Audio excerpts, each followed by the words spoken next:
ದಾರಿಯಲ್ಲಿ ಹೋಗುವಂತಹ ಸಂದರ್ಭದಲ್ಲಿ ಮುಂದೆ ಬಂದವರು ನಮಸ್ಕಾರ ಹೇಳು. ನನಗೆ ರಥ ಹೊಡೆಯುತ್ತಿದ್ದ ಮುಂದಿರು ನಾನಲ್ವಾ, ನನ್ನ ಲೆಕ್ಕ ನನಗೆ ಕೊಟ್ಟು ಅಂತ ಅವ್ರು ನಮಸ್ಕಾರ ಕೊಟ್ಟಾಗ ನಾನು ಸಂತೋಷದಿಲ್ಲ ನಮಸ್ಕಾರ ಹೇಳು. ಅವ್ರೆಂತ ಮಾಡೋದು ಗೊತ್ತಾ,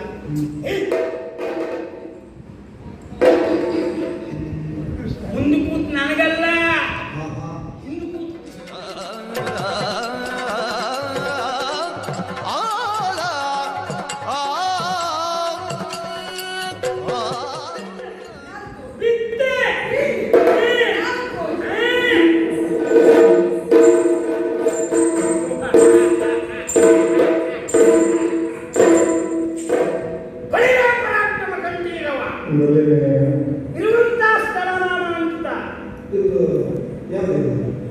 ಇವತ್ತು ಸಂಬಳ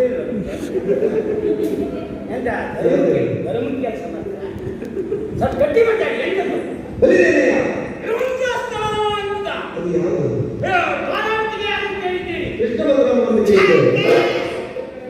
ಅರ್ಧ ತೆಗ್ದದ್ದೇ ನೀವು ಅವರಿಬ್ಬರು ಅಣ್ಣ ತಮ್ಮನ ವಿಷಯ ಬಿಟ್ಟರೆ ಬೇರೆ ಹೇಳುವುದೇ ಇಲ್ಲ. ನೀವು ಬರೇ ಕೃಷ್ಣ ಬಲರಾಮ ಮಾಡಿದ್ರೆ ರಾಜ್ಯ ಆಗ್ತದ, ಪ್ರತಿಯೊಬ್ಬರು ಬೇಕು. ನನಗೆ ನಿಜವಾಗಿ ಸ್ವಾಮಿನಿಷ್ಠನಾಗಿ ಕೆಲಸ ಮಾಡಿಕೊಂಡು ಬಂದವ ನಾನು. ತಿಂಗಳ ಸಂಬಳ ಎಷ್ಟು ಹೆಚ್ಚು ಮಾಡ್ತೀನಿ ಅಂತ ಕೇಳಿದವಲ್ಲ ಇವತ್ತಿನವರೆಗೆ. ಆದ್ರೆ ನನ್ನ ಮನಸ್ಸಿಗೆ ನೋವೇನು ಗೊತ್ತಾ, ಈ ಕೃಷ್ಣ ಪರಮಾತ್ಮ ಅಂತ ಹೇಳಿಸ್ಕೊಂಡಿದ್ದಾನೆ. ನಾನು ಹೇಳ್ತೆ ಅವ ನಮಗೆ ಮನುಷ್ಯ ಬಿಟ್ಟರೆ ದೇವರಲ್ಲ. ಈ ಜನಕ್ಕೆ ಮಂಡ್ಯ ಸಮಯ ಇಲ್ಲ. ನೀವೇ ಲೆಕ್ಕ ಹಾಕಿ 8 ದಿವಸ ಹುಡುಕಿಸಿ ಅವ್ರಿಗೊಂದು ಸಂಬಳ ಕೊಟ್ಟದ್ದಂದ್ರೆ ಕೆಲಸದವ್ರಿಗೆ ಅಷ್ಟು ಇಷ್ಟ ಅಲ್ಲ. ನೀವು ದೇವರಾದ್ರೆ ಅವ ಎಲ್ಲಿದ್ದ ಅಂತ ಗೊತ್ತಾಗೋದು ದೊಡ್ಡ ವಿಷಯವ. ದೇವ್ರ ಎಲ್ಲಪ್ಪ ನಿಮ್ಗೆ ಕೆಲಸ ಇಲ್ಲ. ನನಗೂ ಅನುಮಾನ ಇಷ್ಟು ದಿವಸ ಜನ ಹೀಗೆ ಹೇಳ್ತಾರೆ, ಹೇಗೆ ಹೌದಲ್ವಾ ಇವತ್ತು ಗಟ್ಟಿ ಆಯ್ತು. ಅವ ನಮ್ಮಾಗೆ ಸ್ವಲ್ಪ ಬುದ್ಧಿವಂತ ಬಿಟ್ಟರೆ ಮತ್ತೆ ಅಂತದ್ದು ಅಲ್ಲ. ಸಂದರ್ಭ ತಕ್ಕ ಹೇಗೆ ಮಾತಾಡಬೇಕು ಅಂತ ಗೊತ್ತುಂಟೆ ಬಿಟ್ಟರೆ ಅವ್ನು ನಮಗಿಂತೂ ಹೆಚ್ಚಿಗೆ ಅಂತದ್ದು ಇಲ್ಲ. ಹಿಂದೆ ಹೋದ್ರೆ ಈ ಸಮಸ್ಯೆ ಸಿಕ್ಕು ಬೀಳ್ತಿದ್ದ, ನನ್ನ ಕರೆಸ್ಕೊಳ್ಬೇಕಾಯ್ತಾ, ಸಂಧಾನ ಆಗಬೇಕು. ಇವರೆಲ್ಲ ಹೇಗೆ ಅಂತ ನಿಮ್ಗೆ ಗೊತ್ತಿಲ್ಲ. ನೋಡಿ, ನನಗೊಂದು ಬೇಸರ ಉಂಟು ಕೃಷ್ಣನ ಮೇಲೆ. ನೋಡಿ, ರಥದ ಹಿಂದೆ ಮಹಾರಥಿ ಕೂತ್ಕೊಳ್ಳುವ ಸ್ಥಳದಲ್ಲಿ ಅವನು ಕೂತ್ಕೊಳ್ಳುದು ಯಜಮಾನ, ನನ್ನ ಆಕ್ಷೇಪ ಇಲ್ಲ. ದಾರಿಯಲ್ಲಿ ಹೋಗುವಂತಹ ಸಂದರ್ಭದಲ್ಲಿ ಮುಂದೆ ಬಂದವರು ನಮಸ್ಕಾರ ಹೇಳು. ನನಗೆ ರಥ ಹೊಡೆಯುತ್ತಿದ್ದ ಮುಂದಿರು ನಾನಲ್ವಾ, ನನ್ನ ಲೆಕ್ಕ ನನಗೆ ಕೊಟ್ಟು ಅಂತ ಅವ್ರು ನಮಸ್ಕಾರ ಕೊಟ್ಟಾಗ ನಾನು ಸಂತೋಷದಿಲ್ಲ ನಮಸ್ಕಾರ ಹೇಳು. ಅವ್ರೆಂತ ಮಾಡೋದು ಗೊತ್ತಾ, ನೋಡಿ ಔಪಚಾರಿಕವಾಗಿ ಕೊಟ್ಟದ್ದು ಅಂತ ಇಟ್ಕೊಳ್ಳಿ, ಭಕ್ತಿ ಕೊಟ್ಟದ್ದು ಅಂತ. ನಾನು ನಮಸ್ಕಾರ ಕೊಟ್ಟಾಗ ಅವರು ಕೊಡಬಹುದು. ಅದನ್ನು ಬಿಟ್ಟು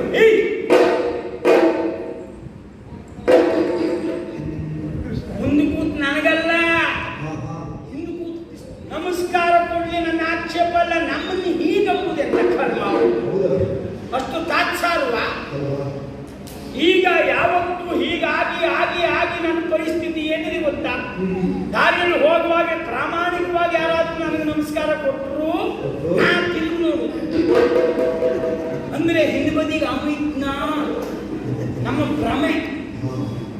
ಅಂದ್ರೆ ನನಗೇ ನಮಸ್ಕಾರ ಕೊಟ್ಟರು ತಿರುಗಿ ನೋಡೋ ಪರಿಸ್ಥಿತಿ ಬಂದಿದೆ. ಮೇಲಾಗಿ ನೀವೇ ವಿಚಾರ ಮಾಡಿ, ಅರ್ಜುನನ್ನು ದೊಡ್ಡದು ಮಾಡಿದ್ದು ಯಾರು? ಇವನೇ ದೊಡ್ಡ ಮಾಡಿದ್ದು. ಅದಕ್ಕೆ ಬಲ್ಲವೊಂದು ಮಾತು ಹೇಳಿದ್ದಾರೆ, ಎಲ್ಲಾದ್ರೂ ಹೂಬಳ್ಳಿಯನ್ನು ನಡಬೇಕು ಅಂತಾದ್ರೂ ಎಲ್ಲಿ ನಡಬೇಕು? ನಮ್ಮ ಹಿತ್ತಲಲ್ಲೇ ನಡಬೇಕೆ ಬಿಟ್ಟರೆ ಬೇರೆಯವ್ರ ಹಿತ್ತಲಲ್ಲಿ ನಡಬಾರ್ದು. ಬೇರೆಯವರ ಹಿತ್ತಲಲ್ಲಿ ನೆಟ್ಟರೆ ಫಲ ಕೊಯ್ಯುವವರು ಬೇರೆಯವರೇ ಬಿಟ್ಟರು ನಾವಲ್ಲ. ಅದೇ ನಮ್ಮ ಕಾಲದಲ್ಲಿ ನೆಟ್ಕೊಂಡ್ರೆ ಅದು ಎಷ್ಟು ಬೆಳೆದ್ರು ನಾವು ಪಡೆಯಬಹುದು. ಇವ ಮನಸ್ಸು ಮಾಡಿದ್ರೆ ಅರ್ಜುನನ್ ದೊಡ್ಡದು ಮಾಡಬಾರ್ದು, ನನ್ನ ಮಾಡಬಹುದಿತ್ತಲ್ಲ. ನನಗೆ ಸ್ವಾಮಿ ನಿಷ್ಠೆ ಆದ್ರೂ ಇದ್ದಿತ್ತ, ಅದಿಲ್ಲ. ಅವನನ್ನು ಬೆಳೆಸ್ತ ಇವು ಹೊಂಡಕ್ಕೆ ಹೋದ. ಇಲ್ಲ, ಈಗ ನನ್ನ ಸಹಾಯ ಬೇಕಾಯ್ತು. ಒಳ್ಳೆ ಅವಕಾಶ. ಜೀವಮಾನಿಗೆ ಸಾರಥಿ ಆಗಿದ್ದದ್ದೇ ಬಿಟ್ಟರೆ ಬೇರೆ ಎಂತದ್ದು ಇಲ್ಲ. ರಾಯಭಾರ ಅಂತ ಹೇಳಿದ್ರೆ ಒಂದು ದೊಡ್ಡ ಕೆಲಸ. ಅದಕ್ಕೆ ಇವತ್ತು ನನಗೆ ಅಂತ ಕೆಲಸ ಸಿಕ್ಕಿದೆ. ಹೊರಡುದು ಹೌದು. ಪಾಂಡವರ ಪರಾಕ್ರಮದ ಬಗ್ಗೆ ನನಗೆ ಅನುಮಾನ ಇಲ್ಲ. ಭೀಮ, ಅರ್ಜುನ ಪ್ರಾಮಾಣಿಕವಾಗಿ ಹೇಳ್ತೆ, ನಾನು ಯಾವ ಲೆಕ್ಕವೂ ಅಲ್ಲ.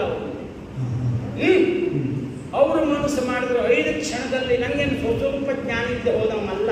ಹೌದು. ನನ್ನನ್ನು ಲೆಕ್ಕಕ್ಕಿಲ್ಲ ಅಂತ ಮಾಡಿ ಆದರೂ ಇವತ್ತು ನಾನು ಹೊರಟಿದ್ದೇನೆ ಹೇಗೆ ಬುದ್ಧಿಯ ಬಲ.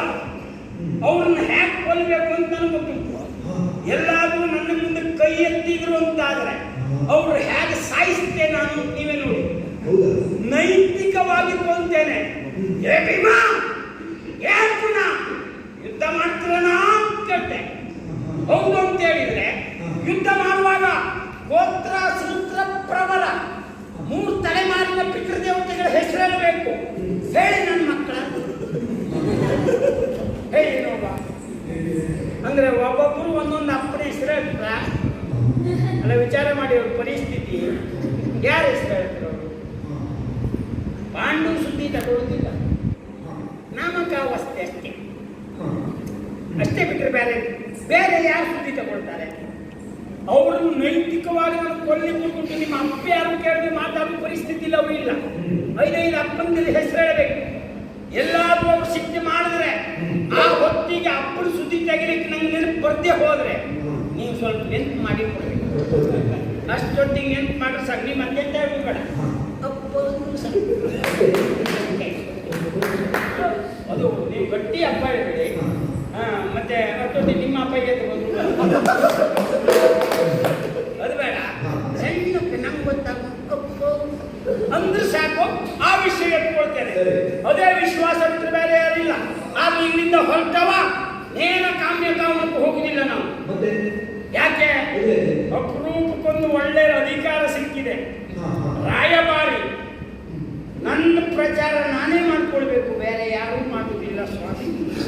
ನಾವು ನಮ್ಮಂಥವ್ರು ಇವತ್ತಿಗೂ ಈ ಸ್ಥಿತಿಯಲ್ಲಿದ್ದ ಕಾರಣ ಏನು ಗೊತ್ತಾ? ಈ ಮಾಧ್ಯಮದವರು. ಅವರು ಪಾಪ ನಮ್ಮ ಹೆಸರು ತಕೊಂಡ್ರೆ ಅವ್ರ ಕೈಗೆ ದಪ್ಪ ಹೊಡಿತದೆ.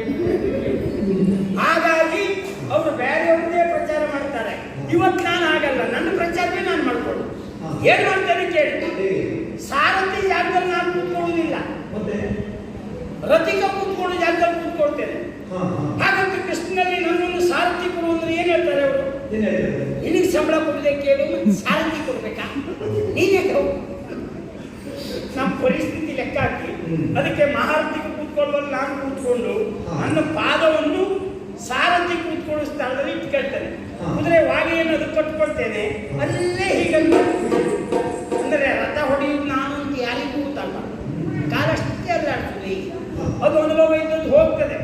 ಯಾರೇ ಕೇಳಿದ್ರು ಕಾಮ್ಯಕಾವನಕ್ಕೆ ರಾಯಭಾರಿಯಾಗಿ ಹೊರಟಿದ್ದೇನೆ ಅಂತ ನನ್ನ ವಿಷಯ ನಾ ಪ್ರಚಾರ ಮಾಡ್ಕೊಳ್ಳಿಕ್ಕೆ ಆಗ್ತದಲ್ಲ. ಅಲ್ಲಿಗೂ ಹೋಗುವರೆ ಎಷ್ಟು ಓಣಿ ಸಿಗ್ತದ ಅದ್ರೊಳಗೆಲ್ಲ ಹೋಗಿ ಬರ್ಬಂದೇ ಹೋಗುದು ನಾನು. ಹೀಗೆ ಹೋಗುವುದರಿಂದ ನನ್ನ ಪ್ರಚಾರ ಆಯ್ತಾ? ಅದು ಒಂದು ಇದಿಷ್ಟು ಪ್ರಕರಣ ಒಂದಿಷ್ಟೊಂದು ಆಗ್ಬೇಕು. ನಾನೆಲ್ಲ ಓಣಿಲಿ ಹೋಗ್ತು ಬರ್ತೇ ಇದ್ದರೆ ಪಾಪ ಅವನು ಹೆಚ್ಚು ಕಡಿಮೆ